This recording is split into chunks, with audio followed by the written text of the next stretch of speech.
ပါရမီကုသိုလ်အကြောင်းတရားဒေသနာတော်လောကမှာလူဘဝရောက်လာတဲ့အခိုက်အတန့်ပါရမီကုသိုလ်ဆိုတာ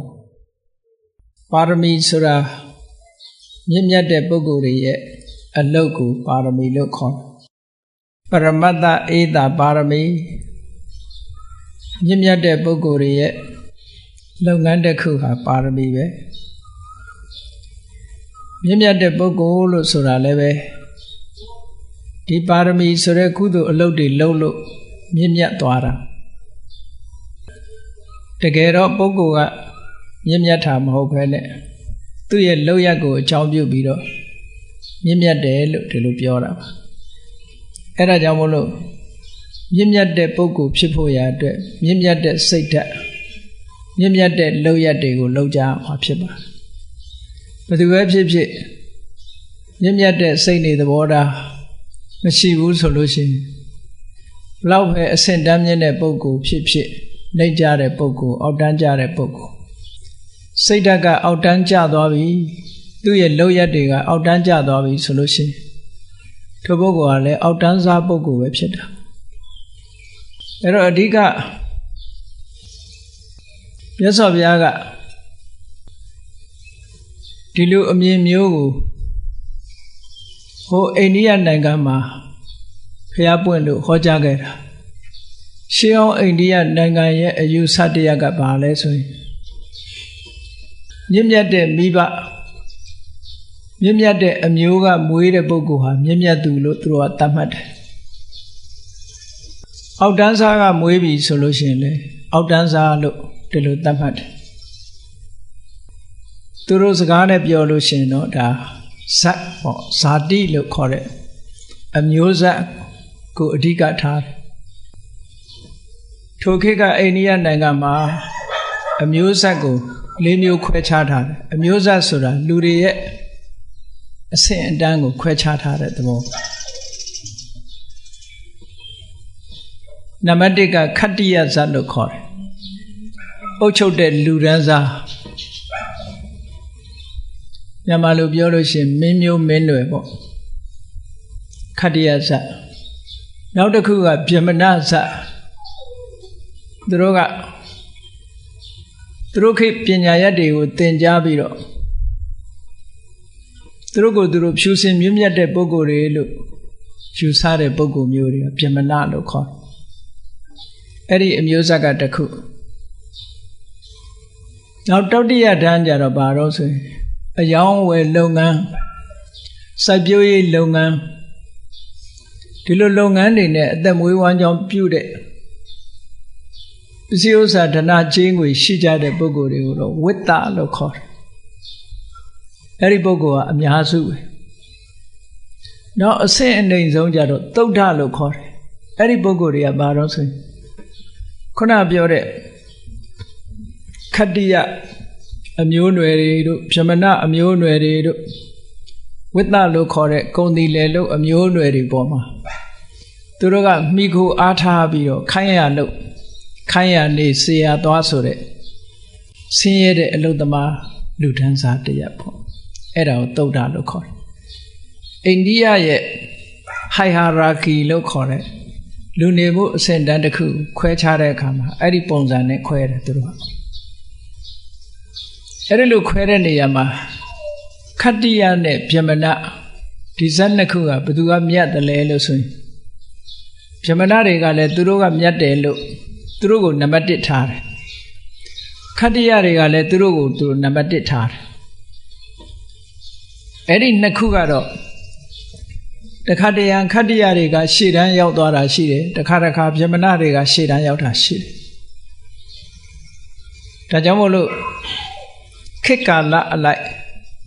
ဖရာအလောင်းတော်တွေဟာဘယ်အမျိုးကနေဖရာဖြစ်ရမလဲလို့ဆိုတာဇက်ခွဲခြားမှုအမတန်ကြီးမားတဲ့အိန္ဒိယနိုင်ငံမှာအမျိုးဆိုတာအမတန်မှအရေးကြီးတယ်လူလေးစားခံရဖို့အတွက်အမျိုးကသိအရေးကြီးတယ်မို့ကြည့်ရတယ်ဖရာအလောင်းကဒီကောရောမြတ်စွာဘုရားအလောင်းဆိုလို့ရှိရင်တေတကေတုနတ်သားဘဝကနေပြီးဖရာဖြစ်ဖို့လူပြေကို လူဖြစ်တော့မယ်ဆိုတဲ့အခါဘယ်မျိုးမှဖြစ်ရမလဲလို့လှမ်းပြီးတော့ကြည့်သေးတယ်ကြည်ချင်းကြီး၅ပါးဆိုအလုံးကြားဘူးလေအဲ့ဒါလို့ကြည့်လိုက်တဲ့အခါမှာဂေါရမမြတ်စွာဘုရားပွင့်တဲ့ခေတ်မှာဘသူကရှေ့တန်းရောက်နေတော့ဆိုခတ္တိယမျိုးတွေကရှေ့တန်းရောက်တယ်ဗြဟ္မဏတွေကဒုတိယအဆင့်ပဲဖြစ်တယ်ဒါကြောင့်မို့လို့ခတ္တိယမျိုးကိုရွေးချယ်လိုက်တယ်ပေါ့ဒါလည်းပဲလောကမှာလိုအပ်တဲ့ဟာတစ်ခုလို့ပြောရမှာပေါ့လူတွေရဲ့ဒီ position ကအမတန်လိုလို့ခတ္တိယမျိုးကိုရွေးချယ်လိုက်တယ်ကတ္တဗမြတ်စွာဘုရားကြတော့အဲ့ဒီခေတ်ကာလတုန်းကသူကဗြဟ္မဏမျိုးတွေကရှေ့တန်းရောက်တယ်ခတ္တိယတွေကနံပါတ်1အဆင့်မှသာရှိတယ်ဘယင်တွေကစပြီးဗြဟ္မဏတွေကိုအလေးပြုပြီးတော့သူတို့ကတကယ်တိုင်းပြည်မှာဆရာကြီးတွေပေါ့နော်သူတို့ကိုအလေးအမြတ်ပြုပြီးတော့သူတို့ကပညာတတ်လူတန်းစားတွေကိုပညာတတ်လူတန်းစားတွေဆိုတော့အရာရာသူတို့ဆရာတင်ကြရတယ်အဲ့ဒါကြောင့်မလို့ဗြဟ္မဏလူတွေကဗြဟ္မဏမျိုးတွေကရှေ့တန်းရောက်တဲ့အခါကျတော့ကတ္တဗမြတ်စွာဘုရားကဗြဟ္မဏမျိုးကိုရွေးချယ်ပြီးတော့ဗြဟ္မဏမျိုးမှလူဖြစ်ရတယ်အဲ့ဒါကြောင့်မလို့ခတ္တိယနဲ့ဗြဟ္မဏဒီနှစ်ခုကတော့ခေတ်ကာလအလိုက်ခတ္တိယကရှေ့တန်းရောက်သွားတဲ့အခါရောက်တယ်ဗြဟ္မဏတွေကရှေ့တန်းရောက်တဲ့အခါရောက်သွားတယ်ပေါ့ဒါအိန္ဒိယလူနေမှုစနစ်အရာဒီလိုအခြေအနေကွဲပြားခြားနားမှုလေးတွေရှိတယ်ပေါ့ဂေါရမမြတ်စွာဘုရားဟောကြားတော်မူခဲ့တဲ့တရားတော်တွေထဲမှာခတ္တိယကအဓိကဗြဟ္မဏကအဓိကဆိုပြီးတော့အငင်းပွားတဲ့အယူဆတွေရှိတယ်ပေါ့ဒါမို့မြတ်စွာဘုရားဟောထားတာရှိတယ်ခတ္တိယောတစ်ထောစနေတသမိရေဂုတ္တာပဋိတာရိနောလူလောကရဲ့လူမျိုးတွေကိုလိုက်ပြီးတော့အဆင့်တန်းကြည့်လိုက်မယ်ဆိုလို့ရှိရင်လူတွေထဲမှာခတ္တိယဟာနံပါတ်1ပဲလို့ဂေါရမမြတ်စွာဘုရားလက်ထက်မှာခတ္တိယနံပါတ်1ဖြစ်တယ်ခတ္တိယတွေဆိုတာဘယ်သူတုံးဆိုရင်တန်းပြည်အုပ်ချုပ်တဲ့မင်းတရားတွေရဲ့အမျိုးအနွယ်ပေါ့ royal family တွေကိုပြောတာတခါတည်းခတ္တိယဆိုတဲ့စကားလုံးကို warrior လို့ဘာသာပြန်တာရှိတယ်ပေါ့လက်နဲ့ကင်ဆွဲပြီးတော့တန်းပြည်ကိုအုပ်စိုးထားနိုင်တဲ့ပုဂ္ဂိုလ်တွေဗြဟ္မဏတွေကသူတို့ရဲ့အကြံပေးအဆင့်လောက်ပဲထားပြီးသူတို့ကခန့်အပ်တာခတ္တိယတွေရဲ့အလိုကြသူတို့ကလှုပ်ကြအဲ့ဒီဝိသတွေကြတော့သူကဘယ်တော့မှရှေ့တန်းရောက်မလာဘူးသူတို့ကတော့ဘာလို့ဆို financial supporter တွေအနေနဲ့ထားတာသူတို့ကကုန်သည်တွေအယောင်းဝယ်တွေသူတို့အခွန်အတုပ်ပေးချရတဲ့ပုံကိုယ်တွေပေါ့နော်အယောင်းဝယ်သမားတွေတောင်သူလယ်သမားတွေဆိုတာဘယင်ကိုအခွန်တုပ်ပေးရတယ်ပုံသားတွေကိုအခွန်တုပ်ပေးရတယ်ပေါ့ဗြဟ္မဏတွေကိုအခွန်တုပ်ပေးရတယ်အဲ့ဒါလို့လူလောကမှာဒီလိုလူဒန်းစားကြီးတွေဒီလိုခွဲထားတာရှိတယ်ခွဲထားတဲ့အခါကျတော့ဒါလောကီကဒီလိုခွဲထားတာလောကီကဒီလိုခွဲထားတာဘယ်တိအောင်ခွဲလာလဲလို့ဆိုတော့အယူဆတစ်ခုဟာအရာရာမှာခတ္တိယကမြတ်တယ်ဆိုပြီးတော့ဒီခတ္တိယမျိုးကဖြစ်လာတဲ့ပုဂ္ဂိုလ်တယောက်ဟာဘာလို့သူဟာသာဝရအမြတ်ဆုံးပဲလို့သူ့ရဲ့လောက်ရတွေကိုမကြည့်တော့ဘူးအမျိုးဆက်ကမြတ်နေသည့်အတွက်ကြောင့်တသက်တာလုံးခတ္တိယကအထက်တန်းရောက်နေတယ်ဗြဟ္မဏတွေကလည်းပဲအမျိုးဆက်ကမြတ်နေသည့်အတွက်ကြောင့်တသက်လုံးသူတို့ကအမြတ်ဆုံးလို့ဒီလိုသတ်မှတ်တယ်သူတို့ကဘယ်လောက်ထိအောင်ပြောတော့ဆိုလို့ရှိရင်လောကလူတွေဟာဗြဟ္မာကြီးကဖန်ဆင်းတာတဲ့ဖန်ဆင်းတဲ့အခါကျတော့ဒီဗြဟ္မာကြီးရဲ့ပါဇက်ကထွက်လာတဲ့အမျိုးတွေကဗြဟ္မာကြီးရဲ့ခံတွင်းထဲကထွက်လာတာပါဇက်ပေါက်ကထွက်လာတာဗြဟ္မဏတွေဗြဟ္မဏတွေဟာဗြဟ္မာကြီးကသူ့ပါဇက်ကထုတ်လုပ်လိုက်တာပါဇက်ဆိုတာလူတွေကဥခေါင်းမှာရှိတာဆိုတော့တံမိုးထားတဲ့အမြင့်မြတ်ပေါ့နော်ပါဇက်ကမွေးဖွားတာလို့ဟောခတ္တိယတွေကြတော့သူတို့တွေအောက်ကျသွားတယ်ရှင်ဘတ်တို့ဘာလို့မွေးဖွားတယ်ခြေပမိုးကမွေးဖွားတယ်လို့ဒီလိုသူတို့ကသုံးအဲ့ဒါကြောင့်မလို့ဗြဟ္မာကြီးကဖန်ဆင်းတဲ့အချိန်မှာဗြဟ္မဏတွေဟာအမြတ်ဆုံးဖြစ်တယ်အမြတ်ဆုံးဖြစ်သည့်အတွက်ကြောင့်အားလုံးဟာလောကကြီးမှာရှိတဲ့လောကမှာရှိတဲ့အရာခတ်သိမ်းဟာဗြဟ္မဏတွေကပိုင်တယ်လို့သူတို့ယူဆတယ်ဒါကြောင့်မို့လို့ဗြဟ္မဏတွေကအိန္ဒိယရှေးဟောင်းအိန္ဒိယနိုင်ငံမှာဆိုရင်ဘယ်သူကပေးမပေးကိုပိုင်တဲ့ပစ္စည်းဆိုပြီးယူခွင့်ရှိတယ်လို့သူတို့ဒီလိုသတ်မှတ်ထားတာလည်းရှိတယ်သူတို့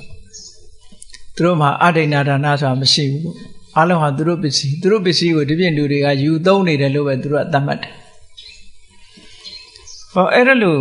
ဗြဟ္မဏတွေကလည်းသူတို့ကျမ်းဂန်မှာသူတို့သာအမျက်ဆုံးဆိုတဲ့အယူဆတစ်ခုနဲ့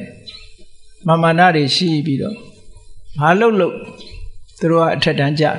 အမျိုးကအထက်တန်းကြသည့်အတွက်ကြောင့်လောက်ရက်တွေကိုကြည့်စရာမလိုဘူးအမြဲတမ်းအထက်တန်းကပဲလို့ဒီအယူဆကြီးဟာအိန္ဒိယလူနေမှုစနစ်ကြီးတစ်ခုကိုလွှမ်းမိုးထားခဲ့တယ်ပေါ့အဲ့ဒါလို့လွှမ်းမိုးထားတဲ့အခါမှာဖျားပွင့်လာတဲ့အခါကျတော့မြတ်စွာဘုရားကျတော့အမျိုးဆက်ဆိုတာအဓိကမဟုတ်ဘူးကိုချင်းတရားအဓိကဆိုတာအယူဆတစ်ခုတိဆောက်ပေးတယ်မြတ်စွာဘုရားဒါကြောင့်မို့လို့ဘုရားလက်ထက်ကျတော့မြတ်စွာဘုရားကတကယ်လက်တွေ့ကြတဲ့အယူဆတစ်ခုထုတ်ဖော်ဟောကြားတယ်လောကမှာအမျက်ဆုံးဆိုတာအမျိုးနဲ့ဖြစ်တာမဟုတ်ဘူးနသစ္စာဝတ္တလောဟောတိနသစ္စာဟောတိဗြဟ္မနောတဲ့အမျိုးဆက်နဲ့မြတ်သူလို့ပြောလို့မရဘူးတဲ့အမျိုးဆက်ကိုကြည့်ပြီးတော့ယုံညံ့သူလို့သတ်မှတ်လို့မရဘူးတဲ့ဟောတာမြတ်စွာဘုရားလက်ထက်မှာပယ်ဖြတ်ခဲ့တဲ့စကားတစ်ခုဒီကနေ့ထိအိန္ဒိယနိုင်ငံမှာအမျိုးဆက်နဲ့ပတ်သက်ပြီးတော့အစဉ်အတန်းကိုခွဲတော့မှရှိသေးတယ်စင်တန်းအလုပ်ခွဲနေကြတော့ရှိတယ်နော်မြန်မာနိုင်ငံမှာတော့ဒီဇတ်စနစ်မရောက်လာဘူးလို့ပြောတာမရောက်ဘူးဆိုရင်ပဲ၄ခုတည်းမခွဲခြားတာမြန်မာနိုင်ငံမှာတစ်ချိန်တုန်းကသူက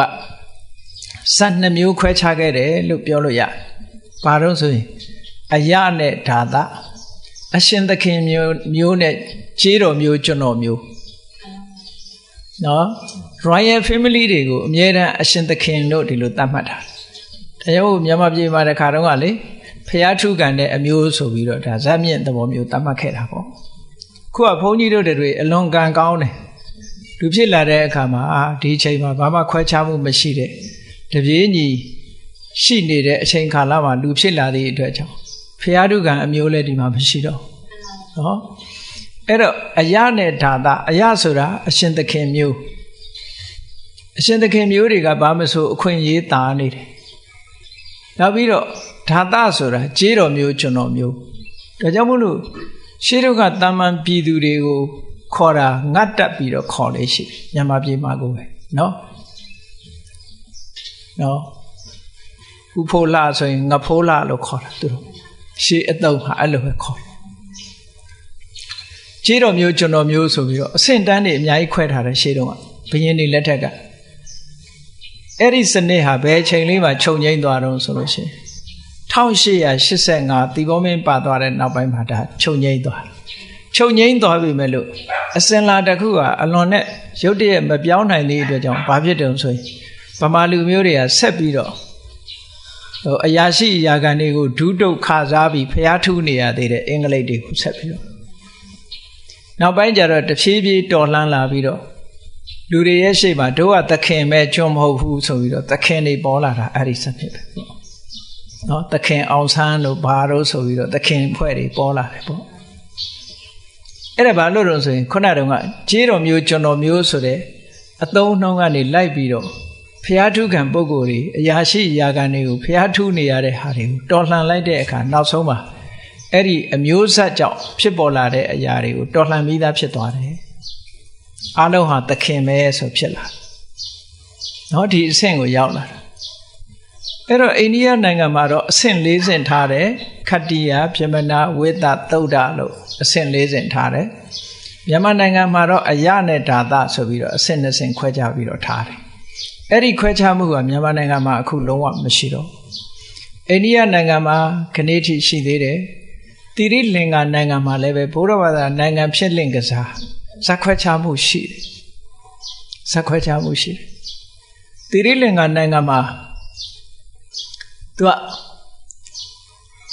နာယကဆိုတဲ့နာမည်တွေထည့်ပြီးတော့မှဲ့တာတွေရှိတယ်ဗန္ဒာရနာယကတို့ဒိသနာယကတို့ဒါသနာယကတို့ဆိုရယ်နာယကတွေနဲ့မှဲ့တဲ့နာမည်တွေကဒါအမျိုးဆက်အကြရင်သူတို့ထက်တန်းကြတဲ့အမျိုးတွေလို့ပြောအောက်တန်းစားမျိုးတွေကြတော့ဓာတဆိုတဲ့နာမည်ထက်မှာကရုဏာဒါသတို့ပရိမဒါသတို့ဓာတဆိုတဲ့နာမည်နဲ့မှဲ့တယ်သူတို့အဲ့လိုကိုနာမည်ကိုနှိမ်ထားတာတစ်ခါတယ် အဲ့တော့ဒီဟိုနိုင်ငံမှာဘုန်းကြီးတို့သွားနေတဲ့အချိန်ဒီကနေ့လည်းအဲ့ဒါရှိတယ်တန်ခါ3000လောက်ရှိတဲ့ထဲမှာနံပါတ်1ခိုင်းကသူကရှန်ကိုင်းလို့ခေါ်တယ်အဲ့ဒီရှန်ကိုင်းကထိုင်းနိုင်ငံကနေပြီးတော့ဒီဟိုကယူသွားတဲ့ခိုင်းကိုရှန်ကိုင်းလို့ခေါ်တယ်အဲ့ဒီရှန်ကိုင်းကသူကဇမ်းမြင့်နေကြီးပဲဝင်ခွင့်ပြုတယ်ဇမ်းနေနေဝင်ခွင့်မပြုဘူးရှေးဟောင်းဌာနတွေအားလုံးဆိုပါစို့ဆွဲတော်တို့ဘောဓိပင်တို့စတဲ့ရှေးဟောင်းဖျားเจ้าတွေရှေးဟောင်းဌာနတွေပုရဏရာဇမဟာဝိဟာရလို့ခေါ်တယ်ရှေးဘုရင်တွေကဆောက်လုပ်သွားတဲ့နေရာတွေအားလုံးဟာသူတို့လက်အောက်မှာရှိတယ်ဇမ်းမြင့်နေသူတို့ကဒီဟိုနိုင်ငံမှာဇမ်းမြင့်အဲ့ဒီရှမ်းကိုင်းတွေကိုဇက်နှိမ့်နေကိုဝင်ခွင့်မပြုဘူးသူဇက်နှိမ့်နေဝင်ခွင့်မပြုဘူးသင်္ကန်းဝတ်ချင်တယ်ဆိုရင်လူတိုင်းဝတ်မပေးဘူးဇမ်းမြင့်မှာသူကဝတ်ပေးတယ်အဲ့ဒါရှမ်းကိုင်းခဏထိရှိတော့ပဲရှမ်းကိုင်း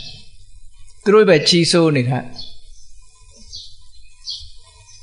နိုင်ငံရေးရောတိုင်းရေးပြည်ရာဘာသာရေးကိစ္စတွေရောသူတို့ပဲကြီးစိုးတာအဲ့ဒီလိုဇက်ခွဲတဲ့စနစ်ကိုမကြိုက်လို့အများစုကမလုပ်လဲဆိုရင်ဗမာပြည်လာပြီးတော့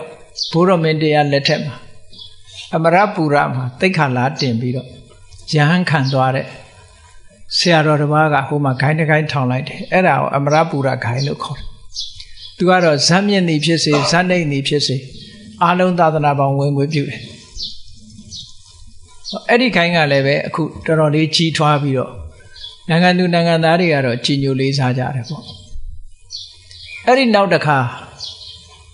ရာမညဂိုင်းဆိုတော့ပေါ်လာပြန်တယ်ရာမညဂိုင်းကတော့ဘဂိုးကလျာဏီသိမ့်မှာဒါကရှေးတုန်းကရာမညဒေတာခေါ်တာပေါ့အဲ့ရာမညဒေတာဆိုရဲဆွဲတဲ့ဘဂိုးကလျာဏီသိမ့်ထဲမှာယဟန်ခံပြီးတော့သွားတဲ့ဆရာတော်တစ်ပါးကဥဆောင်ပြီးတော့ဂိုင်းထောင်လိုက်တာကြတော့ရာမညဂိုင်းလို့ခေါ်တယ်အဲ့ဒီအမရပူရဂိုင်းနဲ့ရာမညဂိုင်းကမြန်မာပြည်ကတန်ဃာတွေလိုပဲဇက်ခွဲခြားမှုမရှိဘူးတဲ့လူကြီးညိုမှုများတယ်သို့တော့အရှိန်အဝါဩဇာချင်းရှင်းလိုက်လို့ရှိရင်ရှမ်းကိုင်းကသူတို့အထက်ကရှိတယ်ရှမ်းကိုင်းကဆရာတော်တွေနဲ့ရှင်ပြိုင်ပြီးမပြောရဲဘူးသူတို့ကဇက်နှိမ့်လို့ရှိရင်အဲ့ဒီအိန္ဒိယတို့တီဟိုတို့မှာဇက်နှိမ့်တဲ့ပုဂ္ဂိုလ်ကဇက်မြင့်တဲ့ပုဂ္ဂိုလ်ရှင်ပြိုင်ပြီးမပြောရဲဘူးငယ်ချောက်လို့ဖြစ်တယ်ဟောအဲ့ဒီစနစ်တွေရှိတယ်အဲ့ဒီဟိုနိုင်ငံမှာတောင်မှပဲဒီဇက်စနစ်ကထိုးဖောက်ပြီးတော့ဝင်ရောက်တယ်ဘုန်းကြီးတို့တွေကံကောင်းတာတော့မြန်မာပြည်မှာဘုရားမြတ်စွာချမှတ်ထားတဲ့အတိုင်းပဲဘာသာစနစ်မှမရှိဘူးเนาะစာနေမရှိဘူးเนาะ lineage မရှိဘူးလူဟာကိုကြိုက်တယ်လို့ပဲတကယ်ကိုဟိုနာမည်လဲကိုမှဲ့ကျင်တာမှဲ့တယ်ပေါ့အဖေနာမည်ယူရမယ်အမေနာမည်ယူရမယ်စာမရှိသူတို့စီမှာတော့ပြောင်းမှဲ့လို့မရဘူးသူမှဲ့လို့မရအစဉ်တိုင်းကြီးသွားတာတခါတော့ကသီဟိုဝန်ကြီးချုပ်ကနောက်သမတဖြစ်သွားတယ်ဘုန်းကြီးတို့သီဟိုမှာနေတော့ကပရိမဒါစဆိုတာ तू ကအဲ့ဒီသမတက तू ကဇတ်နှိမ့်ကတက်လာတာဒါမှသူ့နာမည်ကြည့်ပရိမဒါစဆိုတာပရိမဆိုတာပေမချစ်ခင်မြတ်တို့ကတော့ဓာတကျွန်ဆိုတဲ့အထိပ္ပယ်သူ့နာမည်ကပေမဓာတချစ်အပ်သောချစ်ခင်အပ်သောချစ်ခွန်မွယ်ကောင်းသောကျွန်တို့ဒီလိုအဓိပ္ပာယ်ရအဲ့ဒါသူ့နာမည် तू ပြောင်းလို့မရသို့တော့အဲ့သမတကြီးက तू မိန်ကုန်းပြောတယ်မိန်ကုန်းပြောတဲ့အခါကျတော့ तू မိန်ကုန်းကိုသတင်းစာတွေထဲမှာဖတ်လိုက်ရတယ် तू ဟာတဲ့အခုဒီတိုင်းပြည်ကြီးကိုခေါင်းဆောင်နေတာဖြစ်တယ်သူ့နာမည်ကို तू အဓိပ္ပာယ်ဖွင့်တာကပရိမဓာတပရိမဆိုတာတိုင်းသူပြည်သားတွေကသူ့ကိုချစ်တယ်ပေါ့ဒါကြောင့်မို့ပရိမဓာတဆိုတာပြူသူတွေကို तू ကအလုပ်ကျွေးပြုတယ်ပေါ့အဲ့ဒီလိုအဓိပ္ပာယ်ဖွင့်ဆိုပြီးတော့တကယ်တော့ तू ခုတိုင်းပြည်ကိုခေါင်းဆောင်နေတာဖြစ်တော့ကြောင့်သူ့ကိုပရိမနာယကလို့ခေါ်သင့်ပါတယ်လို့ဆိုပြီးတော့ तू ပြောသွားတာဘုန်းကြီးတို့မှတ်သားမိလိုက်တယ်ပေါ့အဲ့သူတို့နိုင်ငံမှာအဲ့လိုနာမည်ကစပြီးတော့နှိမ်ထားတာမျိုးတွေရှိတယ်ပေါ့အဲ့သူတို့စကားလုံးတွေကပါဠိစကားလုံးနဲ့အလွန်တူတာပေါ့လိစတာပေါ့အဲ့တော့အဲ့ဒီသမထကြီးကလည်းနောက်လောက်ကြံခံရလို့ဆုံးသွားရှာတယ်သမထတစ်ခုတူပဲဘုန်းကြီးတို့ဒီဟိုမှာကြောင်းတက်နေတဲ့အချိန်တုန်းက နိုင်ငံခြားကျောင်းသားတွေကတဖြည်းဖြည်းများလာတဲ့အခါကျတော့တက္ကသိုလ်တွေကစနစ်ပြောင်းလာဘုန်းကြီးတို့စပြီးတော့အဲ့ဒီမာစတာတန်းတက်ဖို့တက္ကသိုလ်နဲ့ဆက်သွယ်ပြီးတော့ register လုပ်တဲ့အခါမှာသူတို့ local student တွေလို့ local rate နဲ့တက်ခွင့်ရတယ်ပေါ့အဲ့လို local rate နဲ့တက်ခွင့်ရတဲ့ထဲမှာဒီကဓမ္မစရိယအောင်တဲ့လက်မှတ်နဲ့တက်ခွင့်ရတာဘုန်းကြီးကပထမဆုံးပဲအဲ့တော့ဂျောတိယဒီရစိတ်ကရလို့ခေါ်တဲ့ post graduate က director ကြီးတဦးစီကိုဘုန်းကြီးတို့ကိုယ်တိုင်သွားပြီးတော့ဟိုလိုက်ပို့တဲ့တကားကြီးနဲ့သွားပြီးတော့ပြောတဲ့အခါမှာသူကကြီးပြူခွင့်ပြုလိုက်တာဘုန်းကြီးတို့ကဒီက BA ဘာညာအောင်ထားတာမရှိဘူးဓမ္မစရိယရိုးရိုးပဲအောင်ထားတာဘုန်းကြီးပညာရေးနဲ့အောင်ထားတာအဲ့ဒီလက်မှတ်ကိုပြတဲ့အခါသူကလက်ခံလိုက်တယ်ပေါ့လက်ခံပြီးတော့မာစတာတန်းကိုတက်ခွင့်ပေးလိုက်တယ်အဲ့လိုမာစတာတန်းတက်ခွင့်ပေးလိုက်တဲ့အခါမှာအဲ့ဒီအချိန်တုန်းကနိုင်ငံသားကျောင်းသားတွေအမတန်နည်းသေးတာမရှိသလောက်ပဲဒါကြောင့်မို့သူတို့ဒေသခံကျောင်းသားတွေရဲ့အတိုင်းဘုန်းကြီးတစ်ပါးအနေနဲ့သူတို့ကရှော့ပေါ့နိုင်ငံသားရဲ့အခွင့်အရေးမျိုးပေးလိုက်တယ်ပေါ့အဲ့ဒီအတိုင်းပဲ register တို့ဒီအခကြေးငွေတို့ဘာတို့ပေးရတာအမတန်မှနည်းပါတယ်မှတ်မိသလောက်ဆိုရင် register ကြေးက85ရူပီလောက်ပဲရှိပါတယ်အဲ့လိုတက်တာနောက်ပိုင်းကျတဲ့အခါဘုန်းကြီးတို့ master ပြီးသွားတဲ့အခါကျတော့သူတို့ကတိုးမြင့်လာတယ် master မပြီးခင်ကိုတစ်နှစ်တိုးမြင့်လာပြီးတော့နိုင်ငံခြားကျောင်းသားတွေကိုဒေါ်လာ3000ပေးရမယ်လို့တောင်းလာတယ်အဲ့လိုတောင်းလာတဲ့အခါဘုန်းကြီးတို့ကဒီဗမာပြည်ကိုလည်းအဲ့ဒီတုန်းကလှမ်းတစ်ခါမှမမှားဘူးဆက်သွယ်ရေးလည်းတိတ်ပြီးတော့မရှိဘူးပေါ့ကိုယ်စီလည်းအဲ့ဒါလောက်ပါတာမရှိဘူးပေါ့နိုင်ငံခြားနဲ့လည်းဆက်သွယ်အဲ့ဒီတုန်းကအမတန်မှနည်းကြသေးတာအဲ့တော့အဲ့လောက်ဆိုရင်တော့မပေးနိုင်ဘူးမပေးနိုင်လို့ရှင်အဲ့ဒီ director အဲ့ဒီတုန်းက director တယောက်ပြောင်းသွားပြီကရုဏာဒါစာတဲ့အဲ့ဒီဆရာကြီးကဘုန်းကြီးနဲ့ရင်းနှီးတယ်ပေါ့သူကအရှင်ဘုရားကျောင်းဆက်တဲ့ဥမာလားဟာဒေါ်လာ3000ဆိုမတက်နိုင်ဘူးလို့ဘုန်းကြီးတို့နေရတာမှ donation နဲ့နေရတာလို့ဒေါ်လာ3000ဆိုမပေးနိုင်ဘူးလို့မပေးနိုင်လို့ရှိရင်တဲ့ scholarship လျှောက်ပါတဲ့သူကပြောတယ်ပထမသူပြောတာဘယ်ကို scholarship လျှောက်ခိုင်းတော့ဆိုBuddhist Fellowship ဆိုတာဗုဒ္ဓလောကမာဝတ္တလမ်းမှာရှိတယ် Buddhist Fellowship ကိုလျှောက်ပါတဲ့အဲ့သူပြောလိုက်တာအဲ့ဒါစဉ်းစားနေတာမလျှောက်ဖြစ်သေးဘူးနောက်တစ်ခါသူနဲ့တွေ့တော့လျှောက်ပြီးပြီလားမလျှောက်ရသေးဘူးအဲ့ဒါဆိုလို့ရှိရင်အဲ့ဒီမလျှောက်နဲ့တဲ့ YMBA အသင်းကိုလျှောက်YMBA အသင်းကတော့ရှိတယ်လို့ဘုန်းကြီးကသွားပြီးအဲ့ဒီမှာအဘိဓမ္မာသင်ပေးနေတာလို့သူတို့အဲ့တော့လည်းမလျှောက်ဖြစ်ဘူးမလျှောက်ဖြစ်ဖ ೇನೆ သူနဲ့သွားတွေ့တော့ရှင်ဘုရားလျှောက်ပြီးပြီလားတဲ့မလျှောက်ရသေးဘူးလို့မလျှောက်ရသေးလို့ရှိရင်တဲ့မလျှောက်နဲ့တော့တဲ့သူကခုနပြောတဲ့ပရိမတ္တဆဆိုတဲ့တမတာကြီးစီကိုတိုက်ရိုက်မေတ္တာရက်ခံစာရေးလိုက်တယ်စကောလာရှစ်လျှောက်ဒါနဲ့ဘုန်းကြီးတို့အဲ့ဒါရေးပြီးတော့မြန်မာတန်အမတ်ကြီးတွေပြပြီးတော့တမတာကြီးရဲ့အိမ်ကိုတိုက်ရိုက်ပို့တဲ့စာတိုက်ပုံးရှိတယ်အဲ့တော့မေတ္တာရက်ခံစာဘုန်းကြီးရေးပြီးတော့ကျန်တဲ့ကိုတော်တွေလည်းကိုရရင်ရပါစေဆိုသူတို့ကလက်မှတ်ထိုးခိုင်းလိုက်တာအပါ9ပါးရှိတယ်ဘုန်းကြီးလျှောက်ခိုင်းတာတော့ဘုန်းကြီးကိုလျှောက်ခိုင်းတာအဲ့သူတို့လည်းရခြင်းရအောင်ဆိုပြီးတော့9ပါးထည့်ပေးလိုက်တယ်ဘုန်းကလက်မှတ်ထိုးခိုင်းအဲ့ဒီစာလေးကိုတမတာကြီးအိမ်ပေါက်ချိတ်ထားတဲ့စာရိုက်ပုံးထဲကိုသွားထည့်တော့တမတာကြီးလက်ထဲရောက်သွားတလောက်လောက်နေတဲ့အခါကျစာရကြောင်းအတွင်းကောင်ကအကြောင်းပြန်တယ်ဘုန်းကြီးတို့စီစာရောက်လာနောက်တလောက်လောက်လည်းနေရောတမတာကြီးကfree တက်ခွင့်ပေးလိုက်တာဘုန်းကြီးတို့အဲ့ဒီနာဒီ PhD တန်းကို free တက်ခွင့်ပေးလိုက်တယ်ပေါ့အဲ့နောက်ကိုယ်တော်တွေကြတော့တက္ကသိုလ်သွားခြိုင်းတဲ့အခါကျတော့တက္ကသိုလ်ကလက်မခံခြင်းမှုသူတို့များတော့9ပါးဖြစ်တယ်အဲ့ဘုန်းကြီးကလိုက်ပြောရတယ်စာပြန်တာကဘုန်းကြီးစီပြန်တာကိုသူတို့ကလက်မှတ်ထိုးထားလို့ဒါသူတို့ပါနေတာတော့အဲ့တော့လိုက်ပြောပေးရတယ်ဒါဘုန်းကြီးတို့လည်းအကြောင်းမညင်ညွတ်လို့အဲ့ဒီမှာ PhD ဆက်မလုပ်ဖြစ်ဘူးပေါ့ဗမာပြည်ပြန်လာခဲ့တယ်အဲ့တော့အဲ့ဒီသမတာကြီးကဘုန်းကြီးတို့ပေါ်မှာကျေးဇူးရှိတယ်ပေါ့သူကအကုန်လုံး wave လုပ်လိုက်တယ်ဆိုတာ free ပေးလိုက်တာပေါ့နော် ဘာမှပေးစရာမလိုဘူးတက်ဆိုပြီးတော့အဲ့လိုခွင့်ပြုပေးလိုက်တယ်တော့အဲ့ဒီသမတာကြီးဆိုလို့ရှိရင်သူကစမ်းနိုင်မယ်ပေါ့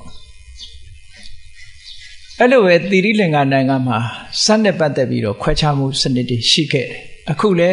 ဗုဒ္ဓဘာသာနိုင်ငံဖြစ်ရတဲ့နဲ့ခွဲခြားမှုရှိနေသေးတယ်ပေါ့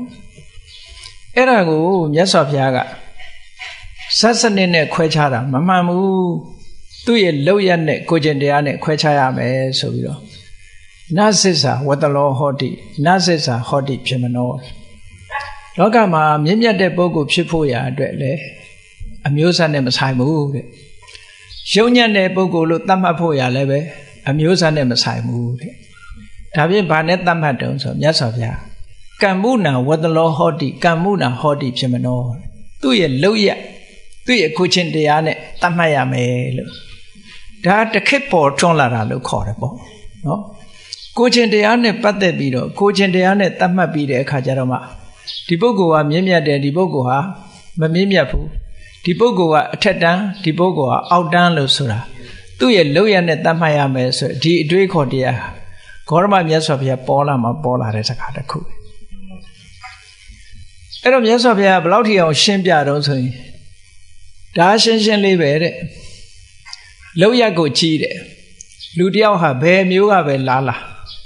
တိုင်းပြည်အုပ်ချုပ်ရင်ရာဇာဘယင်ပဲတဲ့စစ်တိုက်လို့ရှိရင်စစ်သားပဲခိုးစားရင်တခိုးတယ်လူရဲ့တိုက်ခိုက်ရင်ဓမြတယ်ဘုရားအဲ့လိုပဲတတ်မှတ်တယ်အယောင်းဝယ်လို့ရင်ကုန်တယ်တော့စိုက်ပျိုးစားလို့ရှိရင်လယ်သမားဟောသူ့လောက်ရနဲ့ပဲပြောရမယ်တဲ့အမျိုးစားနဲ့ဘာမှမဆိုင်ဘူးတဲ့ဘယ်လိုပဲပြမနာမျိုးကမွေးအကယ်၍သာသူခိုးစားလို့ရှင်တခိုးပဲဖြစ်မယ်ပြမနာမဖြစ်ဘူးလို့ဒီလိုပြောတာဗျာအဲ့တော့ဒီအတွေးခေါ်တစ်ခုဟာအိန္ဒိယနိုင်ငံကြီးကိုဒီနေ့လွှမ်းမိုးနိုင်လားဆိုမလွှမ်းမိုးနိုင်ဘူးအိန္ဒိယနိုင်ငံကြီးရဲ့ဇတ်စနစ်ကိုမြတ်စွာဘုရားတိုက်ဖြတ်ခဲ့ပေမဲ့လို့အိန္ဒိယနိုင်ငံဇတ်စနစ်ကအလွန်ကြီးတော့ဒီကနေ့ဇတ်အတိုင်းပဲသူတို့ကဇတ်နေတဲ့ပုဂ္ဂိုလ်ကိုဇတ်မြင့်တဲ့ပုဂ္ဂိုလ်တွေကလွှမ်းမိုးနေသေးပဲရှိသေးတယ်တဲ့အလောက်ကင်ကိုမကြည့်ကြဘူးတဲ့သူ့ရဲ့ကိုချင်းတရားကိုမတတ်မှတ်ကြတော့ဘူးအဲ့တော့ဘုန်းကြီးတို့တွေဟာအရေးကြီးဆုံးကဘာလဲမြတ်စွာဘုရားဟောတဲ့တရားတော်ကိုယ့်ရဲ့လောက်ရနဲ့ကိုယ့်ရဲ့ကိုချင်းတရားဟာအင်မတန်မှအရေးကြီးတဲ့အရာလို့ဒီလိုမှတ်ရမှာပေါ့အဲ့တော့ကိုချင်းတရားနဲ့ကိုယ့်ရဲ့လောက်ရကောင်းဖို့ဟာဘလောက်အရေးကြီးတယ်ဆိုတာကိုဘုန်းကြီးတို့တွေကိုချင်းတရားနဲ့လောက်ရကိုတန်ဖိုးထားရမယ်တို့တွေဘယ်လိုမျိုးရိုးကမွေးလာဥပမာချမ်းသာတဲ့မျိုးရိုးကမွေးဘယ်လိုမျိုးရိုးကမွေးဟုတ်လားမြင့်မြတ်တဲ့စိတ်ထားနဲ့မြင့်မြတ်တဲ့လောက်ရဖြစ်မှတို့ဟာမြင့်မြတ်သူဖြစ်မှာဒီအတွေးခေါ်ဒီယူဆချက်အတိုင်းဘုန်းကြီးတို့တွေလိုက်နာကျင့်သုံးဖို့လိုအပ်တယ်တဲ့ဒါကိုဆိုလိုတာနော်အဲ့ဒါဆိုတော့ကိုယ့်ရဲ့လောက်ရပုံမှာဒါသဘာဝလဲကြတယ်ဒါမြတ်စွာဘုရားကဓမ္မလမ်းကြောင်းကဟောတာလေမြတ်စွာဘုရားကိုယ်တိုင်ကိုကသူကအောက်တန်းစားကတက်လာတာမဟုတ်ဘူးအဲ့ဒီခေတ်မှာနံပါတ်1အဆင့်တန်းကနေလာတဲ့ပုဂ္ဂိုလ်အကယ်၍သူအောက်တန်းစားတက်တယ်ဆိုလို့ရှိရင်အောက်တန်းစားမှုပြောတယ်လို့ထင်ကောင်းထင်ကြလိမ့်မယ်ပေါ့ဘာဘူးသူကနံပါတ်1အဆင့်ကနေပြီးဒီစကားပြောတာမင်းတို့နံပါတ်1ကမွေးတိုင်းနံပါတ်1မဖြစ်ဘူးတဲ့နံပါတ်1ဖြစ်အောင်ဘာလုပ်ရမလဲဆိုရင်နံပါတ်1ဖြစ်အောင်စိတ်ဓာတ်မြင့်မြတ်ရမယ်လောက်ရတဲ့မြင့်မြတ်ရမယ်အဲ့တော့ဘုန်းကြီးတို့ဘဝမှာမြင့်မြတ်တဲ့ပုဂ္ဂိုလ်ဖြစ်ဖို့ရာအတွက်မြင့်မြတ်တဲ့အလုပ်ကိုလုံးဝမြင့်မြတ်တဲ့ပုဂ္ဂိုလ်ဖြစ်မယ်အဲ့တော့ကိုလုပ်တဲ့အလုပ်ကမြင့်မြတ်မှပါရမီဖြစ်မယ်လို့ဒီလိုပြောတာကိုလုပ်တဲ့လုပ်ရကနှိမ့်ချနေရင်ပါရမီမခေါ်နိုင်ဘူးတဲ့ကိုလုပ်တဲ့အလုပ်ဟာမြင့်မြတ်ရမယ်ဒါဖြင့်မြင့်မြတ်တဲ့ပုဂ္ဂိုလ်တွေဟာဘာတွေလုပ်ရတွေလုပ်သွားကြလဲဘုန်းကြီးတို့တွေအခုနံပါတ်1ခံယူထားမှာတော့တို့ဟာမြင့်မြတ်တဲ့ပုဂ္ဂိုလ်ဖြစ်ဖို့အတွက်မြင့်မြတ်တဲ့စိတ်ဓာတ်ကိုထားရမယ်နော်အောက်တန်းကျတဲ့စိတ်ဓာတ်တွေကိုတို့မထားရဘူးမြင့်မြတ်တဲ့အလုပ်ကိုလုပ်ရမယ်အောက်တန်းကျတဲ့အလုပ်ကိုမလုပ်အောင်ဒါဖြင့်မြင့်မြတ်တဲ့စိတ်ထားဆိုတာဘာလဲအများကောင်းကျိုးချမ်းသာကိုလိုလားတဲ့စိတ်ထားဟာဒါမြင့်မြတ်တဲ့စိတ်ထားလို့ပြောရမယ်အများကိုမနာလိုတာတို့မရှုစိတ်နာတို့မုန်းတီးတာတို့ဆိုတာဒါအောက်တန်းကျတဲ့စိတ်ဓာတ်တွေပဲနော်အောက်တန်းကျတဲ့စိတ်ဓာတ်တွေအဲ့ဒီအောက်တန်းကျတဲ့စိတ်ဓာတ်တွေကိုဖယ်ရှားပြီးတော့ အများကောင်းကျိုးကိုလိုလားတယ်မုန်းတိမှုမရှိဘူးအများပေါ်မှာမနာလို့မရှိစိတ်နေမရှိဘူးအလုံးဝမ်းသာနိုင်တယ်မြင့်မြတ်တဲ့စိတ်ထားဆိုတာအများကောင်းစားစေခြင်းတယ်အများကောင်းစားလို့ရှိရင်ဝမ်းသာတယ်ကိုယ့်ရဲ့နှိမ့်ကြနေလို့ရှိရင်ကျင်နာတရားထားတယ်ကုညီတယ်ကယ်မတယ်ဟောဒီစိတ်ဓာတ်တွေကမြင့်မြတ်တဲ့စိတ်ဓာတ်လို့ခေါ်တယ်အဲ့ဒီလိုမြင့်မြတ်တဲ့စိတ်ဓာတ်တွေရှိတဲ့ပုဂ္ဂိုလ်ဟာမြင့်မြတ်တဲ့ပုဂ္ဂိုလ်ဖြစ်လာတာမြင့်မြတ်တဲ့စိတ်ဓာတ်ရှိသည့်အတွက်ကြောင့်လှုပ်တဲ့အခါမှာမြင့်မြတ်တဲ့လှုပ်ရက်တွေကိုလှုပ်လာတယ်တဲ့အဲ့ဒီလိုလှုပ်တဲ့အခါမှာလှုပ်ပုံလုံနည်းလေးတွေကွာခြားလာသေးတယ်ကွာခြားလာသည့်အတွက်ကြောင့်ရရှိလာတဲ့အကျိုးတရားလေးတွေကလည်းတဦးနဲ့တူမတူညီတာလေးတွေပေါ်လာတတ်တယ်ပေါ့အဲ့ဒီမှာမြတ်စွာဘုရားအလောင်းလောက်ကင်ဆောင်ရွက်မှုတွေကြောင့်မို့လို့ပါရမီဖြည့်စဉ်ကာလတုန်းကဘုရားလောင်းဟာမြင့်မြတ်တဲ့ပါရမီလုပ်ငန်းတွေကိုဘယ်ပုံလုပ်ခဲ့တယ်ဆိုတာသိရှိရမယ်ဆိုရင်အလွန်ကြီးညိုစရာကောင်းတယ်ကိုယ်တိုင်လည်းပဲဒီပါရမီလုပ်ငန်းတွေကိုလုပ်လို့ရတယ်ပေါ့အဲ့တော့မြတ်စွာဘုရားအလောင်းဟာကောင်းတာလုပ်တဲ့အခါမှာသူ့ရဲ့ထူးခြားတဲ့အချက်ကလေးတွေကဘာတော့ဆိုလို့ရှိရင်ကုသိုလ်ကောင်းမှုလုပ်တဲ့အခါမှာတဲ့ဆွဲဆွဲမြဲမြဲလုပ်တတ်တယ်အခိုင်အမာဆွဲမြဲအေးလှုပ်ချင်တဲ့အခါလှုပ်တယ်မလှုပ်ချင်တဲ့အခါမလှုပ်ဘူးဒီလိုမရှိဘူးတဲ့ဒါနကောင်းမှုလုပ်တဲ့အခါလဲဆွဲဆွဲမြဲမြဲလုပ်တယ်သီလဆောက်တည်တဲ့အခါမှာလဲဆွဲဆွဲမြဲမြဲလုပ်တယ်ဥပုသ်ဆောင်သုံးတဲ့အခါမှာလဲဆွဲဆွဲမြဲမြဲလုပ်တယ်ဘယ်ကောင်းမှုလုပ်လို့တန်ဋိဌာန်ကြီးကြီးမားမားနဲ့ဟိုအမြဲတမ်းလုပ်တယ်တလေးတစားလုပ်တယ်တဲ့ဘုရားလောင်းနေတာလုပ်တဲ့အခါအဲ့တော့လောကမှာကောင်းတဲ့အလုပ်လို့သတ်မှတ်ထားတဲ့နေရာမှာဘာတွေရှိတော့ဆိုရင်ကိုရှိတဲ့ပစ္စည်းဥစ္စာကိုအများနဲ့ခွဲဝေပေးချမ်းတာဒါနကိုချင်းတရားကောင်းအောင်စီကံသတ်မှတ်ပြီးတော့လိုက်နာဆောင်ရွက်တာကသီလနော်ထိုသီလမှာယမယံခါဒီတိုးမြင့်ပြီးတော့စောင့်တည်လိုက်တယ်တိုးမြင့်ပြီးတော့စောင့်တည်လိုက်တယ်ဆိုတာညစာမစားဘူးဟောအပျော်ပါဟိုမလုပ်ဘူးကိုလှပတင့်တယ်အောင်မပြင်ဘူးကင်ကြီးခန်းကြီးရှိတဲ့အိယာမျိုးတွေမှာမအိပ်ဘူးလို့ဆိုရဲ၈ပါးသီလပေါ့နော်ဥပောဒထလို့ခေါ်တယ်ကိုချင်းတရားကိုတိုးမြင့်ပြီးတော့နေတာဥပုသ်ဆောင်တယ်လို့ခေါ်တယ်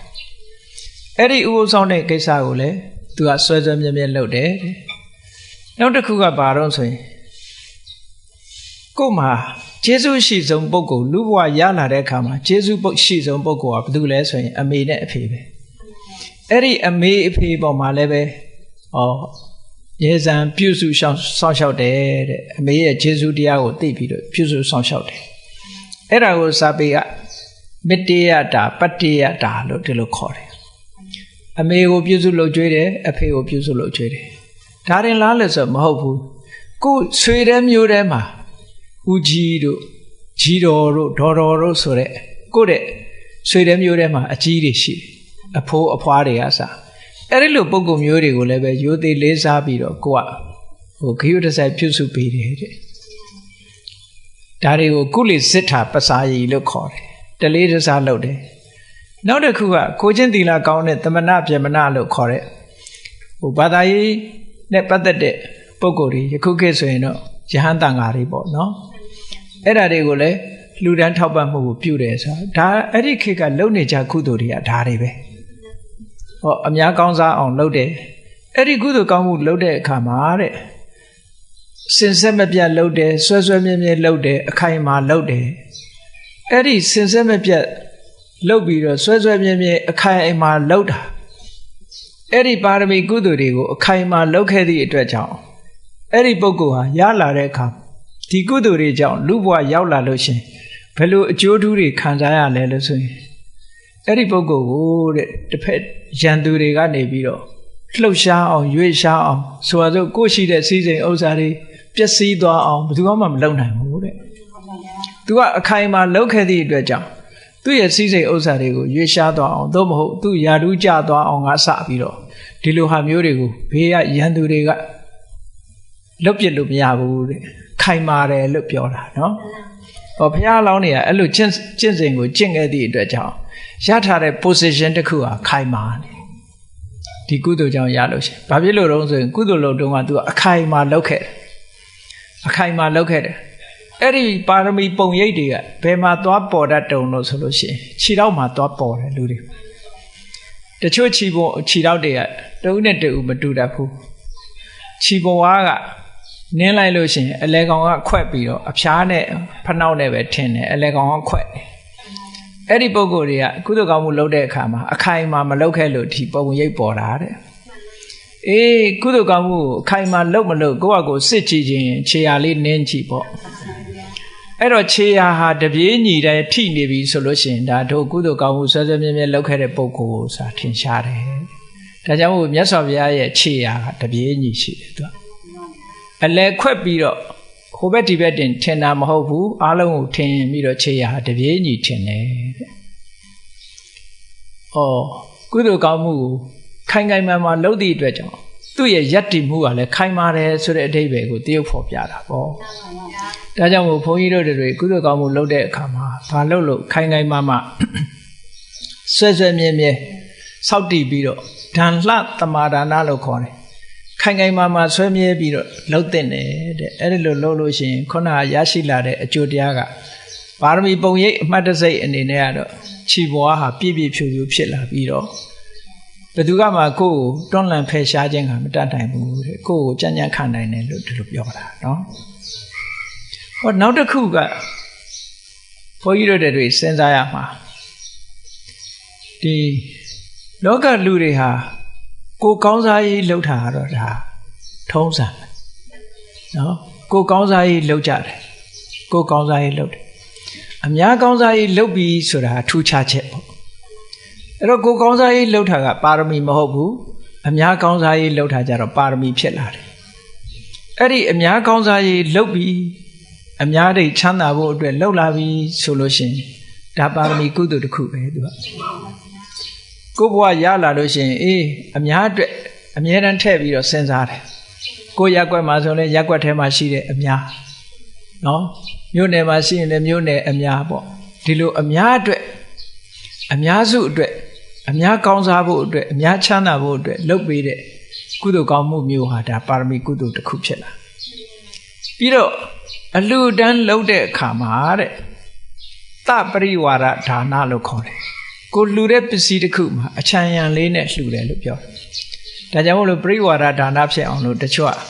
ပစ္စည်းလေးမျိုးစုံလုပ်ပြီးတော့လှူတယ်ပေါ့အဓိကလှူတာကဥပမာဆိုတော့ပစ္စည်းတစ်ခုကိုအဓိကထားလှူတယ်အဲ့ဒီပစ္စည်းရဲ့အချမ်းရံဖြစ်တခြားပစ္စည်းတွေကထည့်ပြီးတော့လှူတယ်သူကအဲ့ဒါကိုတပရိဝါဒဒါနလို့ခေါ်တယ်ပေါ့လူကပဲဆိုတော့သင်္ကန်းလှူတယ်ဆိုလို့ရှိရင်ဖနက်လှူတယ်ထီလှူတယ်ဒီပြင်ပစ္စည်းလေးတွေပါထည့်လှူတယ်ဒါတပရိဝါဒဒါနအဓိကလှူတာကသင်္ကန်းကျန်တာတွေကအချမ်းရံအနေနဲ့ထည့်ပေးတယ်လို့ဒီလိုပြောတယ်အဲ့ဒါမျိုးကိုတပရိဝါဒဒါနလို့ခေါ်တယ်အများကောင်းစားအောင်ကြိုးစားအထောက်ပေးခြင်းအလှူဒန်းလှူတယ်ထီထီကြီးတစ်ခုတည်းမလှူဘဲနဲ့အချမ်းရံနဲ့လှူတယ်ဆိုလို့ရှိရင်တဲ့အဲ့ဒီပုဂ္ဂိုလ်ဟာဖြစ်လျက်ဘဝမှာအချမ်းရံများတယ်ဆိုတဲ့အကျိုးတရားရတယ်တဲ့တချို့ကျတော့ကုသိုလ်ကောင်းမှုလုပ်ပြီးတော့အချမ်းရံနေတဲ့ပုဂ္ဂိုလ်တွေရှိသေးတယ်လေကုသိုလ်ကောင်းမှုလုပ်ပြီးတော့လူဘဝရလာတဲ့အခါမှာဘလောက်ပဲချမ်းသာကိုထီထီအချမ်းရံသိမ့်မရှိကြဘူးနောက်ဓမ္မပဒအထက်ကထာမှာအချမ်းရံများတဲ့အကြောင်းတစ်ခုကတော့တခုပြထားတာရှိတယ်ကိုယ်တိုင်သာလှူပြီးတော့သူများကိုတိုက်တွန်းနှိုးဆော်ပေးမှုမရှိဘူးတဲ့အဲ့ဒါအချမ်းရံများအဲ့ဒီကိစ္စကတော့တိတ်မလွယ်တော့ဘူးတိတ်မလွယ်ဘူးတခါတလေသွားပြီးတော့စော်အော်ရေး organize လုပ်တဲ့လုပ်ကတိတ်လွယ်တာမဟုတ်ဘူးเนาะမလွယ်ဘူးအခက်အခဲတွေနဲ့ခြုံတတ်တယ်ပေါ့အဲ့တော့အခုအချမ်းရံကိုလှူတဲ့အခါတိုင်းအချမ်းရံလေးပစ္စည်းကိုအချမ်းရံလေးထည့်ပြီးတော့လှူလို့ရှိရင်အချမ်းရံများတယ်ဆိုရင်အကျိုးရနိုင်တယ်ဆိုတာတော့မြတ်စွာဘုရားရဲ့ဒီပါရမီပုံရိပ်အမှတ်တစိတ်ထဲတဲ့အကြောင်းကိုရေးထားတဲ့စာပေထဲမှာအတက်ရိုက်ပါတယ်ပေါ့တော့အချမ်းရံများခြင်းလို့ရှိရင်အချမ်းရံနဲ့ပစ္စည်းလှူတဲ့အခါမှာတစ်မျိုးတည်းမလှူဘဲနဲ့အချမ်းရံလေးနဲ့ထည့်ပြီးတော့လှူတာတဲ့သပရိဝါဒဒါနလို့ခေါ်တယ်တဲ့ဟောနောက်တစ်ခုကတော့လူတွေဟာဆုတောင်းကြတယ်လေအသက်ရှည်ကြပါစေကျန်းမာပါစေเนาะသွားပြီးတော့မင်္ဂလာပွဲတွေမှာဆိုသွားကြောလို့ရှိရင်အိုအောင်မင်းအောင်ပေါင်းရပါစေတို့ဘာလို့တောင်းဆုပေးကြတယ်အသက်ရှည်ဖို့တော့ဆုပေးနေကြတယ်အဲ့တော့မြတ်စွာဘုရားကဟောထားတဲ့သုတ်တန်တစ်ခုမှာ ဒါတွေကဆူတောင်းနေရမယ့်ကိစ္စတွေမဟုတ်ဘူးတဲ့ဆူတောင်းလို့ရမယ်ဆိုလို့ရှိရင်ဘယ်သူနဲ့ဘယ်သူမှကွာခြားကြတော့မှာမဟုတ်ဘူးလူတိုင်းဟာအကောင်းပဲတောင်းကြမှာကြီးပဲတဲ့ဆူတောင်းလို့ကတော့မရနိုင်ဘူးတဲ့ရသော်ဗျာဆူတောင်းပြီးတော့မနေသင့်ဘူးဘာလို့ရမလဲအသက်ရှိခြင်းအသက်ရှိချောင်းကောင်းမှုကိုလုပ်သင့်တယ်ဟောဒီကအဲ့ဒီအတွေးခေါ်ရလဲအမှန်တမ်းအရေးကြီးတာနော်ထိုင်ပြီးတော့ဆူတောင်းနေလို့တော့ဘာမှမရဘူးလို့မြတ်စွာဘုရားဟောတယ်အဲ့တော့အသက်ရှိချောင်းကောင်းမှုဆိုတာဘာလဲလို့ဆိုလို့ရှိရင်သူများအသက်တတ်ခြင်းမှရှောင်ကျင်ရမယ်ပါဏာတိပါဒကရှောင်ကျင်တယ်ရှောင်ကျင်ရုံနဲ့မကဘူးနိခိတဒန္တောနိဟိတဒန္တောနိဟိတတတ္ထောတတ္တဝါတွေကိုတတ်ဖို့လက်နဲ့ကစမထားဘူးပေါ့ဥပမာပဲဆိုတော့တချို့ကပါဏာတိပါဒရှောင်တာလေးတွေတော့ရှိတယ်အကြီးကြီးတွေသာမတတ်တာဘာတော့တတ်တုံဆိုချင်းလေးတွေကြိုးလေးတွေပွဲစိတ်လေးတွေအဲ့တော့ပါဏာတိပါဒဆိုတဲ့နေရာမှာပြည့်စုံအောင်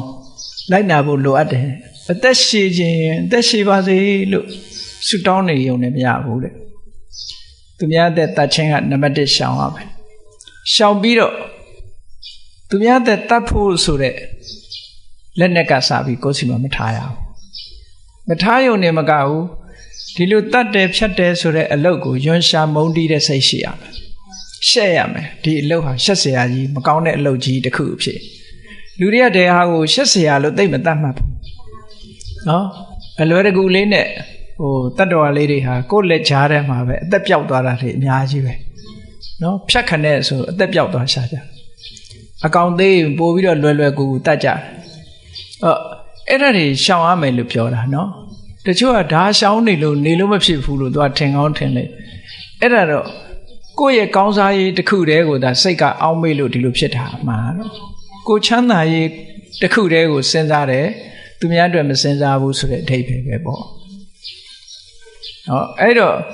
ပါဏာတိပါဒကရှောင်းတယ်တပ်ဖြတ်တဲ့လက်နဲ့ကစကိုယ်စီမှာမထားဘူးဒီအလုပ်ဟာရှက်เสียအလုပ်လို့သတ်မှတ်တယ်သတ်မှတ်ရုံနဲ့မကဘူးတတ္တဝါတွေအားလုံးပေါ်မှာအကျိုးစီးပွားကိုလိုလားတဲ့စိတ်ကျင်နာသနာတဲ့စိတ်တွေထားရမယ်တဲ့အဲ့ဒီကြမှာပါဏာတိပါဒကပြည့်စုံတယ်လို့ပြောတာလုံးဝရှောင်ကျင်လိုက်တယ်အဲ့ဒါလို့လုံးဝရှောင်ကျင်လိုက်တဲ့ပုဂ္ဂိုလ်တယောက်ဟာဒီလိုပြည့်ပြည့်ဝဝရှောင်ကျင်လိုက်လို့ရှင်ဖြစ်လျက်ဘဝမှာ तू ကအသက်ရှည်တယ်လူကမှဆူတောင်းပေးစရာမလိုဘူး तू ကိုအသက်ရှည်ယောဂကင်းတယ်ကြမ်းပါတယ်ဘာဖြစ်လို့လဲဆိုလို့ရှင် तू ဒီဘဝတစ်ခုကိုကုသိုလ်ကံကဖန်တီးပေးလိုက်တယ်ဖန်တီးပေးလိုက်ကြတဲ့ तू ကဒီပါဏာတိပါဒအလုတ်လှုပ်ထားတဲ့ပုဂ္ဂိုလ်ရဲ့ခန္ဓာကိုယ်ထဲမှာ तू ကအသက်တူဖို့အတွက်တို့ယောဂများဖို့အတွက်တို့က positive အနေနဲ့ပါလာပြီအကုသိုလ်လှုပ်ထားလို့ရှင်အဲ့ဒါ positive အနေနဲ့ထည့်ထားပြီးသားဖြစ်ဘလို့မှရှောင်လို့တိန်လို့မရနိုင်ဘူးဒါဟုတ်ကံတရားကဖန်တီးပေးလိုက်တဲ့အထဲမှာဒီဟာပါနေတယ်မျိုးစိတ်ထဲမှာဒါဝင်နေသည့်အတွက်ကြောင့်ပြင်ဘက်ကအကြောင်းတစ်ခုလာတယ် तू ကဒုက္ခရောက်တော့မှသိကြတယ်အေးလေးလာလိုက်နှာစီးလိုက်ချောင်းဆိုးလိုက်လာမဲ तू ကအဲ့ဒါနော်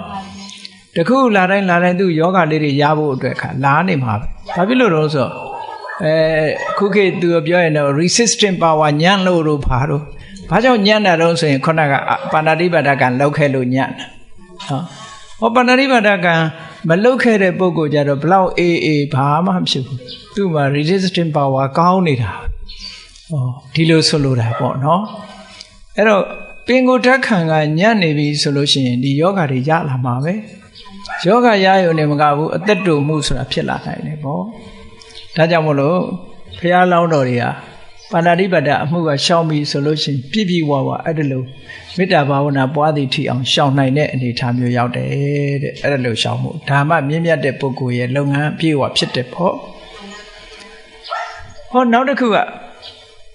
သူများကိုကြွေးတယ်ဆိုတာလူတွေကကိုစားရင်ကောင်းတာကြွေးစားလေးရှိတယ်ပေါ့သူများကိုကြွေးတာကြတော့အများပဲဆိုပြီးတော့ကြွေးတတ်ကြတယ်ပေါ့တချို့ကြတော့လဲကောင်းလို့ရတာတွေကြွေးတတ်တယ်ပေါ့ကောင်းလို့ရတာတွေသူများကိုနှစ်သက်စရာကောင်းတဲ့အစာအာဟာရတွေကိုကျွေးမွေးတဲ့ပုဂ္ဂိုလ်တယောက်ဟာတဲ့ဖြစ်လျက်ဘဝမှာ तू ကအသားရည်ရလဲပြည့်ပြည့်ဖြိုးဖြိုးဖြစ်တယ်တဲ့အစာအစာတွေလည်းပေါ်တယ်လေဒါခုဘဝမှာဝဝဖြိုးဖြိုးရှိတဲ့ပုဂ္ဂိုလ်တွေကဟိုဘဝကကျွေးခဲ့တဲ့ပုဂ္ဂိုလ်တွေဖြစ်နော်ကျွေးခဲ့တယ် အယိုးနဲပြီးတော့အသားများတယ်ပေါ့တော့ဝါဝဖြူဖြူအဲ့ဒါလို့ကို့မှာအကျိုးပေးကအဲ့ဒါလို့ဘုန်းကြီးတို့တွေ့ဘူးတယ်မန်းလေးမှာဆရာတော်ကြီးတစ်ပါးဆိုလို့ရှိရင်ဘုန်းကြီးတို့ဆရာပါပဲအမြဲတမ်းကြွေးတယ်အဲ့ဆရာတော်ခေါ်ပြီးတော့ကောင်းတာတွေကြွေးတယ်သူလည်းစားတယ်ကောင်းတာတွေအမြဲတမ်းကြွေးတယ်ကြွေးတော့ဒီကနေ့ဒီသူ့เจ้าမှာဘယ်တော့မှမရှာဘူးအမြဲတမ်းအကောင်းတွေတအားပေါ်ကျွေးမွေးအိတ်ခံနေလို့ဒီဘဝတည်းပဲပေါ်များတယ်ပေါ့နော်အေးမကျွေးမွေးတဲ့ဆရာတော်ကြီးတွေလည်းရှိတတ်သေးတယ်အဲ့ဒီမကျွေးမွေးတဲ့ဆရာတော်တွေကြတော့ကြောက်အိမ်ထဲတွေမှာပဲရှိတာကမှုတက်ကိုလည်းမစားဘူးသူများလည်းမကျွေးဘူးစားစရာလည်းတိတ်မရှိဘူးဟောအဲ့လိုမျိုးဖြစ်တတ်တယ်ဟောအကျိုးတရားဆိုတာအဲ့လိုသူဟာနဲ့သူနော်နောက်တစ်ခုကဘာတော့ဆိုလို့ရှိရင်ဘုန်းကြီးတို့တွေတတိထားရမှာလူတွေဟာအပေါင်းနဲ့အသင်းနဲ့ပျော်ပျော်ရွှင်ရွှင်နဲ့ညီညီညွတ်ညွတ်နေကြတယ်သို့တော်နေလို့ရလားဆိုမတည့်ကြဘူးခဏနေတော့ကြမတည့်ပြန်ဘူးကွဲပြန်ပြီနော်သဘောထားချင်းမတိုက်ဆိုင်လို့ဆိုတာတွေပေါ်လာတတ်တယ်အဲ့ဒါလို့ဖြစ်တာဘာကြောင့်လဲဆိုခုနကကုသိုလ်ကောင်းမှုလုပ်တဲ့အချိန်တုန်းကလိုအပ်တာတွေမရှိခဲ့လို့ပဲအဲ့တော့ဘာလုပ်ရမလဲလို့ဆိုလို့ရှိရင်သင်္ကာဟဝတ္ထုတရား၄ပါးလို့ဆိုတာ organization ပေါ့ organization ကောင်းဖို့လိုတယ် condition for organization အဲ့ဒါဘာတော့ဆိုရင်ဒါနပေးကမ်းတယ်ကိုယ်အချင်းချင်းအတိုင်းဝိုင်းထဲမှာပေးတယ်လက်ဆောင်ပေးတယ်ဒါနပေယဝိဇ္ဇစကားပြောတဲ့အခါမှာကျင်နာတဲ့စကားမျိုးကိုပဲပြောတယ်ကျင်နာတဲ့စကားမျိုးဆိုတာတစ်ဖက်သားကိုအကျိုးရှိတဲ့စကားမျိုးတွေပြောတယ်လိုက်နာရမယ့်စကားမျိုးလေးတွေပြောတယ်တရားစကားပြောတယ်ဒါပေယဝိဇ္ဇလို့ခေါ်တယ်ပေါ့ကိုလိုချွဲချွဲပြစ်ပြစ်ပြောတာမျိုးကိုပြောတာမဟုတ်ဘူးနော်ဟောကျင်နာတဲ့စကားဆိုတာတစ်ဖက်သားပေါ်မှာသူက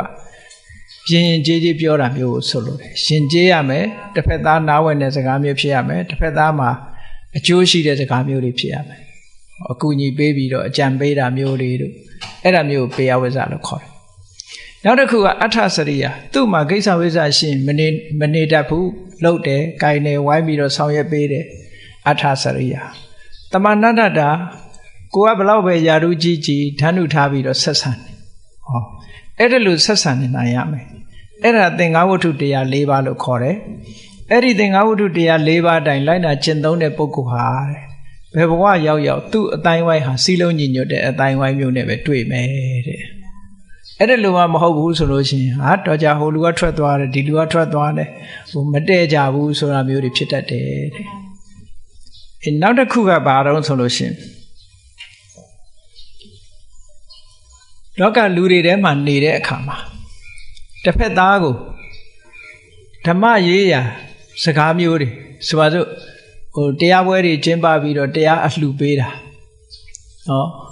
ဓမ္မနဲ့ပတ်သက်ပြီးတော့အများနားလည်ဖို့အတွက်ဓမ္မစာအုပ်တွေလှူဒန်းတယ်ဓမ္မစာအုပ်တွေလှူဒန်းတယ်တရားဟောရတဲ့ပုဂ္ဂိုလ်တွေပြင်ပြီးတော့တရားပွဲတွေလုပ်တယ်တရားတိတ်ခွေတွေလှူတယ်ကအစပေါ့နော်တရားနဲ့ပတ်သက်ပြီးတော့အမှန်တရားတွေကိုသိကြပါစေဆိုတဲ့စိတ်ကောင်းနှလုံးကောင်းနဲ့လှူတဲ့ပုဂ္ဂိုလ်တဦးဟာဘယ်တော့ဖြစ်ဖြစ်အကောင်းတွေပဲတွေ့ရတယ်တဲ့ဖြစ်လေရဘဝမှာကောင်းကျိုးချမ်းသာရဖို့ရအကောင်းတွေနဲ့ပဲတွေ့ရတယ်ဒီလိုဟောတာနောက်တစ်ခုကတော့လူလောကမှာလူတွေအလုံးသိကြတဲ့အတိုင်းဘာအရေးကြီးဆုံးလုံးဆိုရင်ပညာဟာအရေးကြီးဆုံးပဲပညာနရဏံရတနံပညာဟာလူတွေရဲ့တန်ဖိုးရှိတဲ့ယရနာတစ်မျိုးပဲဒါကြောင့်မို့လို့မိဘတွေကလည်းသားသမီးလေးမွေးဖွားလာလို့ရှိရင်ပညာတတ်ကြီးဖြစ်စေခြင်းသင်ပေးတာပေါ့ပညာတွေအဲ့တော့ပညာဟာတန်ဖိုးရှိတယ်ပေါ့လောကီပညာပဲဖြစ်ဖြစ်လောကုတ္တရာပညာပဲဖြစ်ဖြစ်အသိလိမ္မာဉာဏ်ပညာဆိုတာအလွန်တန်ဖိုးရှိတဲ့အရာတစ်ခုဖြစ်လို့ဒီအတွက်အများကြီးကုန်ကြခံပြီးတော့မိဘတွေကလှုပ်ကြရတယ်ပေါ့အဲ့ဒါလို့လှုပ်တဲ့အခါမှာသားသမီးကကိုပေးတဲ့ပညာတွေအကုန်ခံယူနိုင်စွမ်းရှိချင်မှရှိတာကိုကဘလောက်ကြောင်းနေထားပေးသားသမီးကအဲ့ဒီအဆင့်မရောက်တာတွေလည်းရှိတယ်ပေါ့အဲ့တော့ဖြစ်လျာဘဝမှာပညာကြီးမားတယ်ခုခေတ်စကားနဲ့ဆိုအိုင်ကျူမြင့်မို့ရာအတွက်ကဘာတွေလိုအပ်နေသလဲအတိတ်ဘဝပေါ်မှာမှီတီးနေတာတွေရှိတယ်တဲ့ဒါကြောင့်မို့လို့ဒီဘဝမှာဖြစ်လျာဘဝမှာကိုယ့်ကိုယ်အိုင်ကျူမြင့်အောင်အသိဉာဏ်ရှိတဲ့ပုဂ္ဂိုလ်ဖြစ်အောင်ဘာလုပ်ရမလဲ စင်ချင်းစဉ်းစားကြည့်ရမှာပေါ့မနေ့ကပဲဂျာနယ်တစ်ခုထဲမှာဖတ်ကြည့်လိုက်တယ်စင်ကာပူနိုင်ငံသားတစ်ယောက်73နှစ်ပဲရှိသေးတယ်တက္ကသိုလ်ပညာတစ်ခုတက်တော့မယ်ဆိုတာ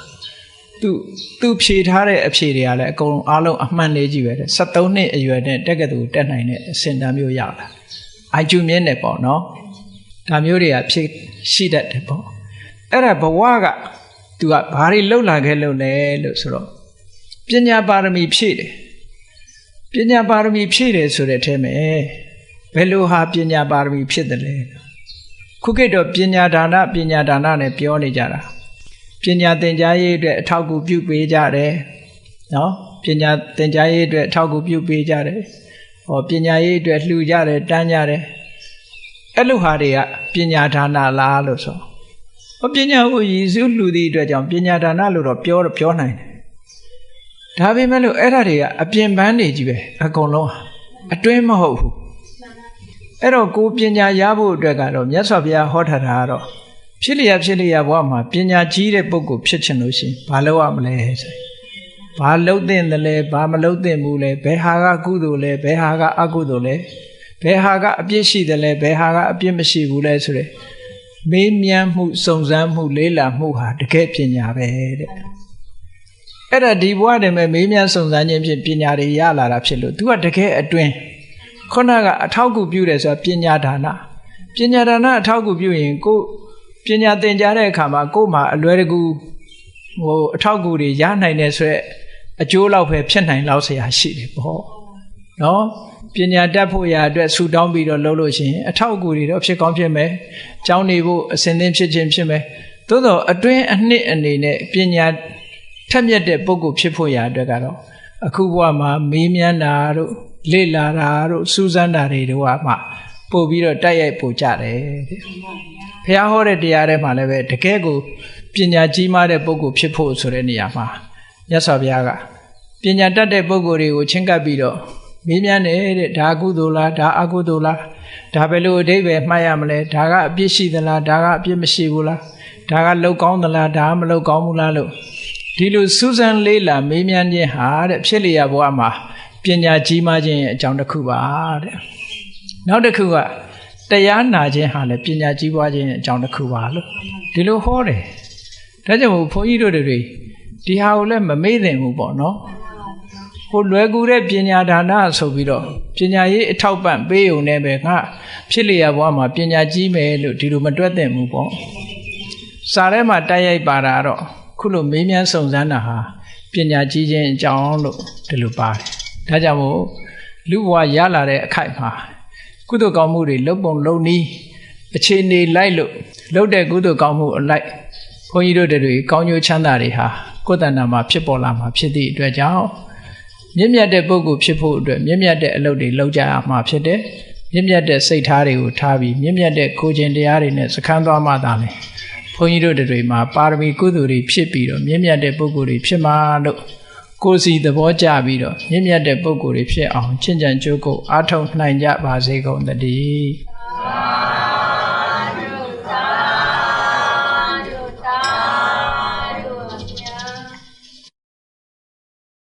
ပြည့်စက်ချမ်း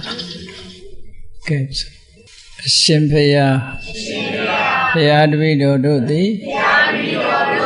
သက်ရှိချမ်းမာစိတ်ချမ်းသာ၍လူရာဆန္ဒပြေဝစေကြောင်းကောင်းမှုမင်္ဂလာဖြစ်ပါစေရန်အလို့ငါတရဏဂုံ၃ပါးနှင့်တကွ၅ပါးသီလတို့ကိုခံယူစောင့်တည်ကြပါကုန်၏တရားဓမ္မကိုနာယူကြပါကုန်၏သင်္ကန်းအစရှိသောဓာတ္တဗဝတ္ထု